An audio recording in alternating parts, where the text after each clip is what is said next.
दोस्तों, welcome back to my YouTube channel. मैं हूं आपकी हिमाचली ब्लॉगर अंजना ठाकुर। सबसे पहले तो गुड मॉर्निंग। अभी सुबह के 6 बजे हैं, तो मैं 6 बजे उठी हूं। तो सबसे पहले बता दीजिए आप सभी लोग कैसे हो। आशा करती हूँ कि आप सभी ठीक होंगे। तो आज है मकर संक्रांति। आप सभी को मकर संक्रांति की बहुत बहुत शुभकामनाएँ। तो ये देख लीजिए, सबसे पहले मैंने तंदूर से राख निकाली थी और फिर यहाँ पर झाड़ू झूड़ू लगा के फिर गई थी मैं ऊपर। तो ये देखिए, ये मैंने तंदूर से राख निकाल दी है और अब मैं आग जलाऊंगी यहाँ पे। हाँ, अगर आप मेरे चैनल पे नए हैं तो प्लीज़ मेरे चैनल को सब्सक्राइब कर दीजिए, शेयर कीजिए। और अगर आपको मेरी वीडियो पसंद आती है तो प्लीज़ वीडियो को लाइक ज़रूर कीजिएगा। आप लोग लाइक नहीं करते और सब्सक्राइब भी नहीं कर रहे हो, प्लीज़ आप सब्सक्राइब ज़रूर कीजिएगा। तो ये देख लीजिए, ये मैं आग जला रही हूँ यहाँ पे। तो आज की जो वीडियो है ना, वो थोड़ी सी लंबी होने वाली है, तो प्लीज़, मगर मज़ा बहुत आने वाला है आपको वीडियो में। तो आप हमारा कल्चर देखेंगे, हम किस तरह से मकर संक्रांति को मनाते हैं। तो फिर वीडियो को प्लीज़ पूरा देखिएगा। ये देखिए, आज ना आग सुबह मतलब ढंग से जल नहीं रही थी, थोड़ी देर जल रही थी, उसके बाद मतलब फिर से मेरे को जलानी पड़ी थी आग। लकड़ियाँ ना मोटी मोटी थी और ये थोड़ी हरी भी थी। तो सबसे पहले मैं उठी थी आज सुबह, तो आम जी मेरे से बाद उठे थे। तो फिर आम जी ने ऊपर जाके आग जलाई थी, मैंने यहाँ पर जलाई और फिर मैंने यहाँ पर झाड़ू लगा दिया था। तो ये देखिए,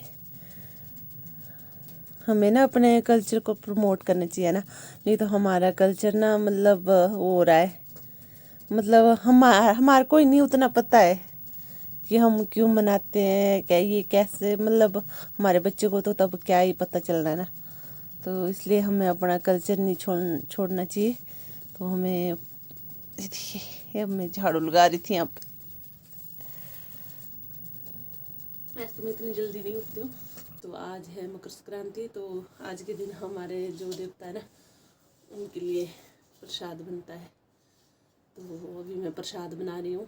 तो सबसे पहले उठ के मैंने नीचे आग जलाई थी तंदूर के वहाँ, और वहाँ पर झाड़ू लगाया। उसके बाद अब झाड़ू आम जी लगा रहे हैं, तो मैं आई प्रसाद बनाने।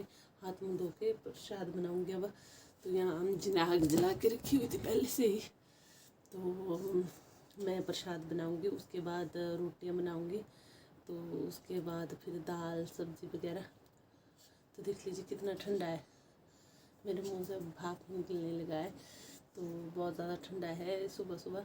तो अभी मैं इसको बना लेती हूँ। तो देखिए आप भी कैसे बनाती हूँ मैं प्रसाद।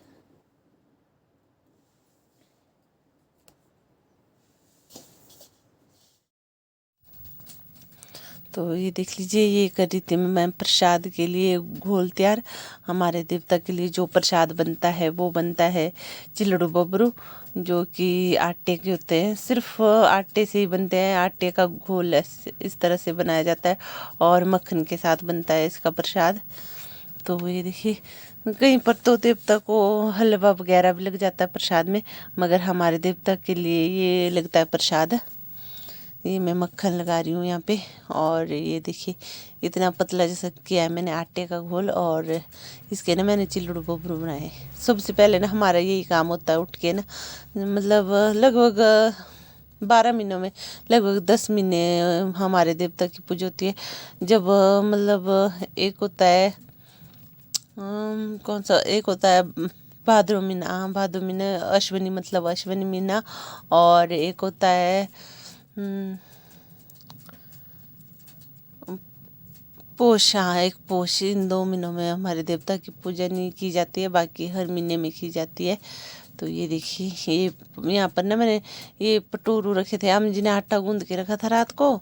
तो सुबह उठ के मैंने, आम जी बोल रहे थे मैं बना लूँगी, मगर उनके बाद नीचे काम था। मैंने एक ही जगह पे झाड़ू लगाया था ना, तो उसके बाद आम जी ने झाड़ू लगाया सारे में। और मतलब बच्चों के लिए दूध वगैरह, दादा दादी के लिए चाय चूय सब कुछ उन्होंने किया था। तो मेरे वहाँ यही था कि मतलब मैं पटोरू वगैरह बना रही थी और प्रसाद बनाया और दाल सब्जी, मतलब खाना खुना बनाया मैंने। तो बाकी आम जी ने किया था। तो ये देख लीजिए, इस तरह से मतलब मैं ना सुबह जल्दी उठना चाहती थी। 4-5 बजे से मैं उठ रही थी ना, मगर आँख नहीं खुल रही थी। ऐसा मन कर रहा था कि मतलब बस सोते ही रहना था। तो मैं ऐसा करी थी, 5 मिनट सो जाती ना, उसके बाद उठती। 5 मिनट कर करके ना 6 बजे उठ गई मैं। तो फिर 6 बजे उठने के बाद इतनी लेट हो गई। तो ये देखिए, ये मैंने बना लिए भटूरू यहाँ पे। तो इस एक साइड मैंने ये कढ़ाई चढ़ा दी थी तेल की, तो तेल भी मेरा गर्म हो चुका था। तो मैं तलने जा रही थी भटूरू। तो मैंने ना थोड़े तले हुए भटूरू बनाए थे और थोड़े रूखे, मतलब जो कि तवे पे बनते हैं। तो क्योंकि दादाजी ना हमारे तले हुए भटूरू नहीं खाते, तो उनको ये चाहिए होते हैं तवे वाले भटूरू, रूखे भटूरू। तो ये बनाए थे मैंने थोड़े। तो आज का ना जो ब्लॉग है जो दिन भर का, तो वो पूरा नहीं आया है, बस मतलब थोड़ा जैसा ही रहा अब आगे। तो क्योंकि आगे ना बहुत ज़्यादा लंबी वीडियो हो रही थी, इसलिए मैंने मतलब ये थोड़ा ही डाला। थोड़ा इससे आगे का जो है वो कल आएगा। तो ये देखिए, इस तरह से बनाते हैं हम चूल्हे के ऊपर भटूरू। क्योंकि ना एक तो ना चिमटे के साथ पकड़ना नहीं, तो ये फट रहे थे तब, उतने अच्छे से नहीं फूल रहे थे ना, इसलिए मैं हाथ से ही कर रही थी इनको। एक तो मेरे को ऐसे भी आदत है, मैं हाथ से ही ज़्यादा वो करती हूँ, चिमटा चुमटा कम यूज़ करती हूँ मैं। देखिए, अब मैंने बना दिए हैं सारे भटूरू, लगभग 1-2 ही रहे थे। देखिए, हमारी ना ऐसी लाइफ होती है गांव में लोगों की। तो यहाँ पर ना ईशानी के पापा देवता के लिए, पूजा के लिए ना थाली तैयार कर रहे थे। ये देखिए, ये प्रसाद लगा रहे थे थाली में।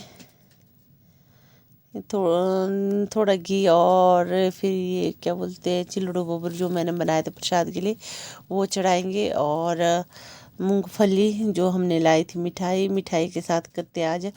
तो फिर जो हम ना जौ बोलते हैं ना, जौ की जो हरी घास होती है आजकल छोटी छोटी उगी हुई, तो उसके ना उसको बांटते हैं हम। तो सबसे पहले हम देवता को प्रसाद भी लगाते हैं, और जो जौ की जो जूब बोलते हैं हम उसको, तो वो भी देवता के वहाँ सबसे पहले रखते हैं। तो उसके बाद हम आपस में बांटते हैं। तो ये देखिए, इस तरह से हमारे देवता की पूजा की जाती है। तो ये ना हम जी कुछ निकाल रहे थे सामान यहाँ पर।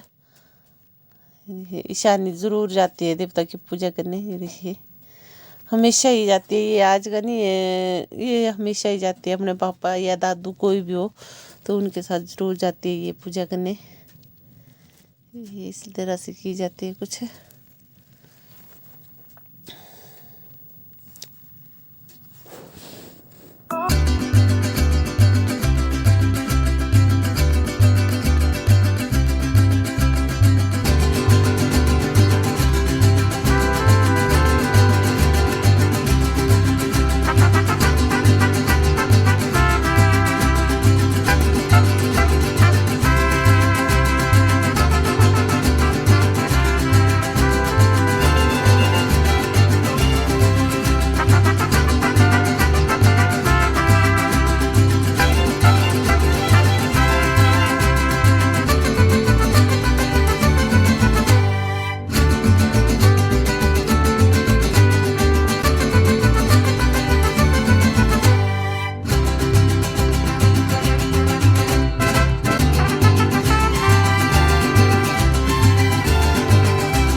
भी कहाँ मानने वाली थी। तो फिर इन दोनों ने आज पट्टू लगाया था। ये देखिए इस तरह से। इसको ना छोटी वाली को ऐसा शौक है पट्टू लगाने का बहुत ज़्यादा। ये घर में ही बैठते ऐसे पट्टू लगा के। इसको पट्टू लगाना होता है, पट्टू लगाना होता है बस। देखिए ये बैठती भी चुप है पट्टू लगाते वाली, नहीं तो वो छोटे बच्चे बैठते नहीं है ना, तो ये बैठ जाती है, अच्छे से लगाने देती है मेरे से पट्टू।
तो ये देख लीजिए हमने घर में जूब दे दी थी। तो उसके बाद हम आए थे बड़े दादाजी के वहाँ।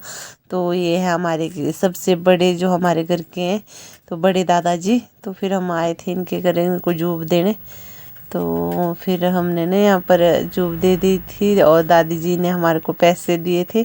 हमारे यहाँ रिवाज है जूब दे के ना हमारे को पैसे मिलते, छोटों को ना पैसे दिए जाते 10 20 50 या 100 जितने भी देने हो तो उतने दे देते हैं। उसके बाद मिठाई भी दे देते हैं। तो देखिए बड़े दादाजी ने बहुत प्यार करते हैं हम सबको। ये देखिए दादी जी ने मिठाई लाई थी। तो इसके आगे का जो ब्लॉग है ना वो कल आएगा, नहीं तो ये बहुत लंबी हो रही थी। तो चलिए बाय।